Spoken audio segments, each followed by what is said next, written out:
The best accessory ever made for the iPad Pro, in my opinion, is the Magic Keyboard. This might be expensive, but it takes what is a content consumption like tablet and turns it into a legitimate productivity device. Well, with the new version of the M1 iPad Pro, Apple released a newer version of their Magic Keyboard.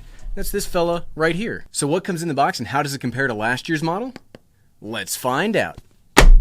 We'll slam that down because it's something totally different, right? What's up, everyone? I'm the Everyday Dad, and if I can figure it out, you can figure it out. So there's a few key things that I was really excited about over the last month with the new releases. Two of them are keyboards. One was the Magic Keyboard with Touch ID built into it that we found in the new M1 iMac, and the other was this new colored Magic Keyboard for the iPad. I love iPads, so let's crack this thing open and see what we've got. It does look like it's the exact same kind of model. I don't think there's going to be really significant differences between this and last year's model, but we'll compare them and see what happens. So let's see what's in the box. Even that was boring. Like, we've unboxed quite a few things over the last couple of days. Apple, you got to put a little bit of oomph. You got to put a little resistance on the plastic, and it makes it just more fun to open. I could be crazy. I have been called crazy in the past. The iPad Magic Keyboard. Come on. Let's go. Let's go, team. There we go. Now, my main concerns about this thing is that it's going to be really hard to keep clean because the other Magic Keyboard is, it's space gray or like a black color, and you can see that it's kind of it's a little messy. I've used this an awful lot in the last year, and you can kind of see that it's got some life into it. I do currently have it with the M1 iPad Pro 11 in it. So this is going to be an M1 iPad family. Here we go. This is pretty big. Like, the iPad Pro 12.9 inch seems like a gigantic thing for me. Ooh, so we do get some stuff in here designed by Apple in California. We've said that quite a few times over the last couple of days.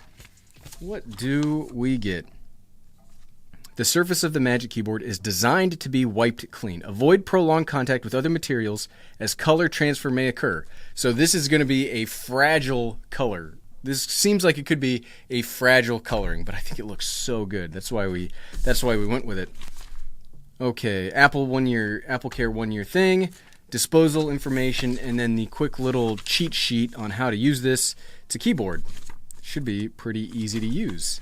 All right, all sorts of cool stuff. No stickers. It's not like a mainline iPad, so we do have no stickers on here. But physically, this thing feels really, really good. Like, I really like one of the things. This does feel a little bit better here. Let's compare the two. It could just be that this has been worn down a little bit since this version has been used an awful lot, but the material on this does feel a little bit better. Again, I'm sure it's 100% the same material. Just my initial impressions are it does feel slightly better. You can tell it is a much bigger keyboard than what I'm used to. But no, the keys feel really good. It's spaced out a little bit better, obviously because there is more room for the keys to be spaced out. The trackpad is the same size. Is that the same size? Yeah. It looked a little bit like it could have been slightly bigger. Okay. I do kind of feel like this could get dirty pretty quickly. I'm not exactly careful or overly cautious with all of my gear. It just kind of gets thrown around a lot. One of the things that I do kind of wish, though, and maybe it didn't bother me as much because on the 11-inch, you kind of are using up all of the space. But on the 12.9-inch model, we still don't have a row of function keys. And that seems like a really big deal to me because look at all this like blank wasted space. I very much, if you saw the Logitech keyboard that we checked out, a couple of weeks after this one came out, it does have a row of function keys. So I kind of wish, because this is bigger and they've had some time to work on it, I do wish there were function keys. We still have the inverted T command. You got a full like option looking button here. It does look like we have more fuller keys. You can see the tab, caps lock, shift. All of the normal Mac keys look much more like you would find on a MacBook on here, whereas they had to do some very obvious corner cuttings to get this to fit in the 11-inch version. Now, I've typed all sorts of stuff on here. I've done a lot of work from this keyboard, so I am hopeful to see how this works. After a little bit of time working on the 11-inch keyboard, my hands will get tired just from all of the scrunching you have to do, and the fact that, like, your hands, it's hard to get your hands in a good position because they're like half on the keyboard and half off the keyboard. Where on here, it's more like a MacBook where your hands are totally on here. But even though it's spaced out, it's not that hard to get to T and Y. These are the two culprits of if you have to stretch too far for keyboards. Okay, let's not, we also still have the USB-C charger on the side, which is a key reason to get this version. But yeah, let's pop on the iPad. This is the M1 iPad Pro. It's on there. It seems pretty stable. I don't have any issues with this. Let's see though, because this iPad is heavier. It makes me nervous. I'm like, the 11-inch iPad is not as big, and I feel like it probably works a little bit better with the magnets, but it's not coming off. It's not budging, so I'm pretty impressed with that. I just love how easy it is. Here's the iPad. I'm watching a movie, whatever. Oh, hey, I got to get some work done. Boom. Done. It is currently set up onto the keyboard. So good. Together, I mean, it does kind of feel like, it feels heavier than the MacBook Air. My MacBook Air is upstairs right now, but it does feel a little heavier. The material feels very good. This is just such a, so normally I compare this to like my notebook that I take notes in. This is an industrial size workspace.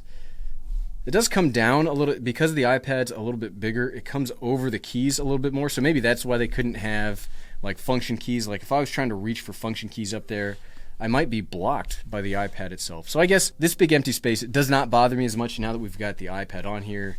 It looks fantastic. It's balanced on there very well. I like how much articulation we get. It really lets you, one of the things that you need out of a stand when you use this, either on a laptop or on these iPads, is you want to bring it up and bring it back a little bit. And this keyboard really lets you do that. It instantly paired. We can see here. Let's search for keyboard. Keyboard settings. Can we do anything? Hardware keyboard. Doesn't give us anything too crazy. We can set up what all of the command keys do. English. Let's type something out really quick. Notes. Continue. New note. Typing test. Typing test on the brand new M1 iPad Pro 12.9-inch white keyboard. These keys feel phenomenal. Apple has done very well with their new line of Magic keyboards, and this feels fantastic to type on. One of the things I think that I'm going to have to get used to, though, on this is I'm used to the tiny keys, and then moving to a full keypad on here, that's going to be a little rough because I'm not used to things being actually spread out. So no, I think it feels really good. I like that we still have all the same gestures. Yep, we got all the gestures still. Boom, boom, boom.